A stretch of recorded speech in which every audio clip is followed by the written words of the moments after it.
I'm certainly aware of what's going on, and there are ways to fight this. And here on the channel, I've been saying that one of the ways to fight this is not to finance these people, is to have physical gold and silver outside the system. And that's why these people hate gold and silver, of course. And that's why Scott Bessent is pushing Bitcoin. I saw the other day, he's saying Bitcoin is doing great. He doesn't want you to buy the gold and silver because if you do so and there's a rush for physical, they're finished. And that's my only hope. According to Mario Innecco, the progressive erosion of trust in the entire financial system is what we're witnessing in today's markets, not simply volatility. According to him, the recent fluctuations in the price of gold are indicators of a system that is under stress and is based on political control, debt, and manipulation. For Innecco, having actual, tangible gold and silver is about freedom rather than speculation. It's about avoiding a failing fiat system that penalizes savers and encourages careless money production. He adds that governments are moving the world closer to a type of economic control that the majority of people are still unaware of whenever they increase financial surveillance, restrict cash, or support digital currencies issued by central banks. The ability of common people to defend themselves decreases as chaos increases and more authority is transferred to central planners. According to Innecco, owning gold and silver is therefore more than just a financial choice. It's a moral one. In a world where digital money can be traced or frozen with a keystroke, it's a chance to silently opt out and maintain freedom. Be sure to like, subscribe, and hit the notification bell for more insights into gold, silver, and precious metals investing.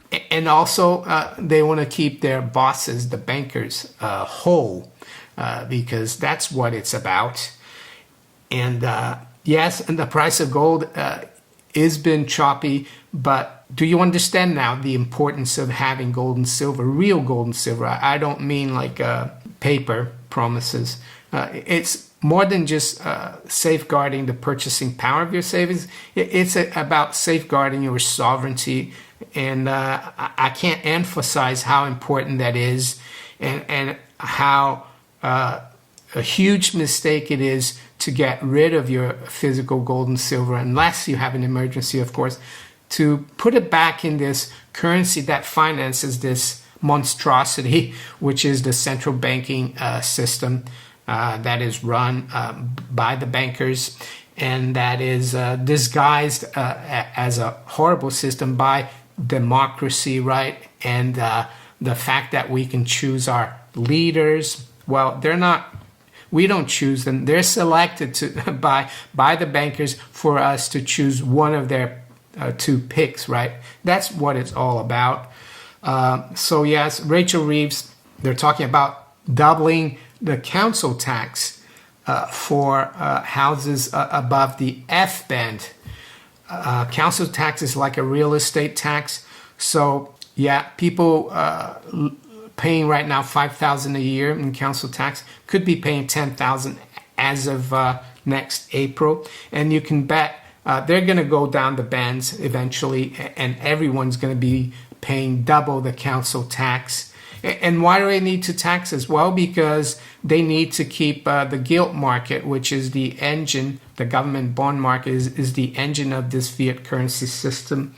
If that implodes and if yields go through the roof, the whole system goes down. The banks collapse, the central banks collapse, and that would be a great thing. But they're extracting the last pound of flesh, so to speak, from you, and who's going to be buying all these assets, because people are going to start selling their homes. They can't afford it. A lot of people who own these expensive homes are in Greater London, southeast of England. A lot of them are like pensioners or seniors who bought those houses at a lot lower price and now are in a fixed income. They're going to be forced to sell. Are young people who are working now, are they going to buy these expensive homes? And even if you have the money, are you going to buy it so you can pay more tax? No. So it's going to end up that Wall Street is going to buy it. People like BlackRock, JP Morgan, Barclays, HSBC. And that's the whole objective. They want to control you. The bankers are monopolists. And it's not just socialism. that is throttling the country. It's communism. Socialism, communism are the same. And the reason why things are getting so much more authoritarian is that socialism, communism are not systems that are voluntary, right? And the more desperate they are, the more they're going to crack down on your liberties, on your property, and on everything else. So, really tough. How do I keep a sane mind? Well, I try to do as much as possible that I can for myself and my family. I can't control a lot of what's going on, but I'm certainly aware of what's going on, and there are ways to fight this. And here on the channel, I've been saying that one of the ways to fight this is not to finance these people, is to have physical gold and silver outside the system. And that's why these people hate gold and silver, of course. And that's why Scott Bessent is pushing Bitcoin. I saw the other day, he's saying Bitcoin is doing great. He doesn't want you to buy the gold and silver because if you do so, and there's a rush for physical, they're finished. And that's my only hope. And maybe an act of God. I can't, I don't know what act of God, but something could happen for these evil globalists to lose their power. According to Mario Innecco, the US dollar continues to control the majority of world reserves, but its base is gradually eroding. Central banks all across the world are discreetly trading their dollars for gold, which is an obvious indication that trust in the fiat system is waning. Even well-known investors like Ray Dalio now acknowledge that real money is gold rather than paper money. Innecco cautions that Washington is fully aware of the implications of this change. Rising interest rates have become an existential threat to the economy as the demand for US debt shrinks globally and the national deficit surpasses $38 trillion. He refers to this as a deliberate distraction, since politicians are focusing public attention on Bitcoin and digital assets in order to keep control. He claims that the objective is to keep money away from actual gold and silver, because a widespread shift to tangible assets might quickly destroy the appearance of stability if the public realized how precarious the dollar-based society has become. Show some love by hitting the like button, subscribing to the channel, and turning on notifications. Now, let's get back and hear his following words. And this morning, there are stories in the press here that Rachel Reeves is looking to double council tax for 1 million homes. And it doesn't sound that bad, and most normal people don't have homes that are that expensive. But believe it or not, or believe me when I say that once they start down this road, yes, the people with the cheaper homes in the lower bands, they're going to start paying as well. And why are the bankers part of this? Well, because they need to keep the government bond market going, because that's the engine of the system. If you don't have a government bond market to finance fiat currency and the banks, the commercial or private banks that are part of this scheme, you've got nothing, right? And that's what they're concerned about. In the United States, of course, I think the same thing is happening. Yes, you are paying the biggest tax. There's been the biggest tax increase in decades in the U.S., and that's called the tariffs. The foreign countries that export to the United States, they're not paying it. It's the importer, and you can bet the importer is going to pass on these costs to you if they haven't already, and also through inflation in the U.S. The U.S. dollar is still a major reserve currency, or the major reserve currency, even though we're seeing actually that the best currency, really, the currency that's the best money, and that's not just me saying it, it's Ray Dalio, one of the most successful hedge fund managers, recently said gold is the best money. Well, the dollar is quickly disappearing from like central bank reserves, and gold is taking over, and they're desperate.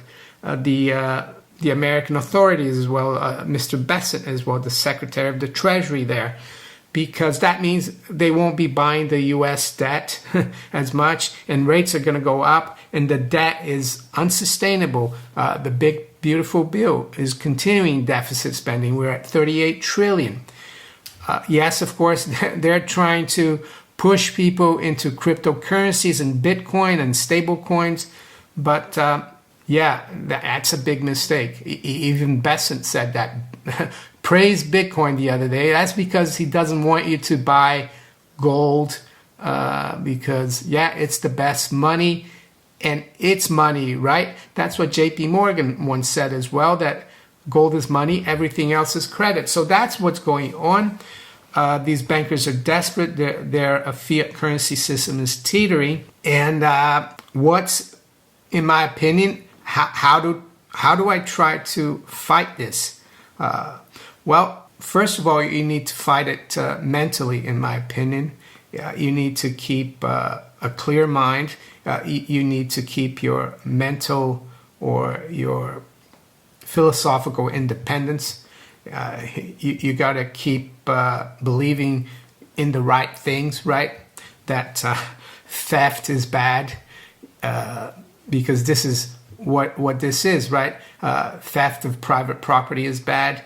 And unfortunately, our governments have become the biggest thieves out there, unfortunately. And I say that like with no problem, really, because governments usually are created by a collective of individuals to try to protect this collective from people who are trying to steal their property or hurt their body, or other collectives who are trying to invade your collective, your country, right, the borders. That's all government is there for. It should be minimal, but now government is like spending 50% of what the private sector produces. Mario Innecco notes that under the pretense of fair reform, governments are increasing their hold on taxpayers. He brings up new claims from the UK that claim Rachel Reeves intends to treble council rates on more than 1 million properties. Although this might initially appear to primarily impact affluent households, Innecco cautions that once such rules start, they inevitably spread. Middle class and lower class families will eventually suffer as well. He clarifies that this is a component of a much bigger financial system that sustains the government bond market, not just municipal taxes. Politicians and banks are closely related. According to Innecco, the bond market is what powers the fiat currency system. Without it, the entire monetary system would fall apart and governments would be unable to pay off their enormous debts. Because of this, commercial banks and central banks cooperate to keep it in place, even if it means taking more money away from regular people through increased taxes, inflation, or unstated fees. According to Innecco, the US is exhibiting the similar trend. The tariffs are one of the biggest covert tax increases that Americans have seen in decades. Contrary to what politicians claim, American importers and consumers pay these tariffs, not foreign exporters. He also highlights that while the US dollar remains the dominant global reserve currency, it's gradually losing its status. Central banks around the world are reducing their dollar holdings and replacing them with gold. Even legendary investors like Ray Dalio have recently admitted that gold is the best form of money. If you enjoyed this video, don't forget to hit the like button, subscribe to our channel, and turn on notifications so you're always up to date. Thanks for watching.